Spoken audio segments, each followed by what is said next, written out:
Police ಆದ ತಕ್ಷಣ ಯಾರನ್ನ ಬೇಕಾದ್ರೂ ಹೊಡಿಬೋದು, ಏನ್ ಬೇಕಾದ್ರೂ ಮಾಡ್ಬೋದು ಅಂತನಾ? ಯಾರ್ ಕೊಟ್ರು ಹೊಡಿಯೋ ಅಧಿಕಾರ ನಿಮ್ಗೆ? ಹೌದಲ್ವಾ? ಯಾರೀ ನಮ್ಗೆ ಅಧಿಕಾರ ಕೊಟ್ಟಿದ್ದು? ಗೊತ್ತಿಲ್ಲ ಸರ್. ಇರ್ಲಿ, ಈಗ ಹೇಳಿ, ನಾವು ಪೊಲೀಸು, ನಾವ್ ಯಾರಿಗೇನ್ ಬೇಕಾದ್ರೂ ಮಾಡ್ಬೋದು, ಎಲ್ ಬೇಕಾದ್ರೂ ಹಿಡಿದು ಹೊಡಿಬೋದು, ನಮ್ಮನ್ನ ಯಾರು ಏನೋ ಕೇಳಂಗಿಲ್ಲ ಅಂತ ಹೇಳಿ. ನಮ್ಮ ಹತ್ರ ಮೊಬೈಲ್ ಇಲ್ವೇನ್ರಿ? ಇದೆ ಸರ್.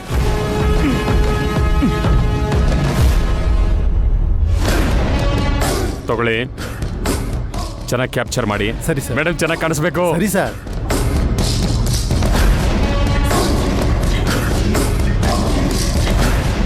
ಮೇಡಮ್, ಇವಾಗ ನೀವು ಹೇಳಿ, ನೋ ಪಾರ್ಕಿಂಗ್ ಜಾಗದಲ್ಲಿ ಕಾರ್ ನಿಲ್ಲಿಸ್ಬೋದಾ? ನಿಮಗೆ ಈ ಕಾನೂನು ಅನ್ವಯಿಸಲ್ವಾ? ಬಡವ್ರಿಗೊಂದು ಕಾನೂನು, ಶ್ರೀಮಂತರಿಗೊಂದು ಕಾನೂನಾ? ಹೇಳಿ.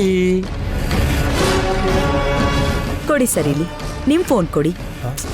ನಿಮ್ಗೆ ಕರೆಕ್ಟಾಗಿ ಕ್ಯಾಪ್ಚರ್ ಮಾಡಕ್ ಬರಲ್ಲ, ನಾನ್ ಮಾಡ್ತೀನಿ.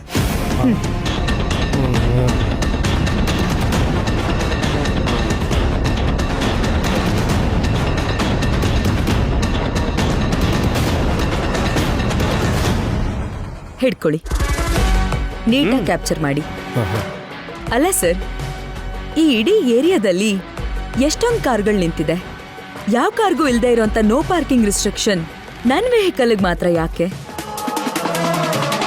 ನಿಂತಿರೋ ಎಲ್ಲ ಗಾಡಿಗಳಿಗೂ ದಂಡ ಹಾಕ್ತೀವಿ, ನೀವು ಕಟ್ಟಿ.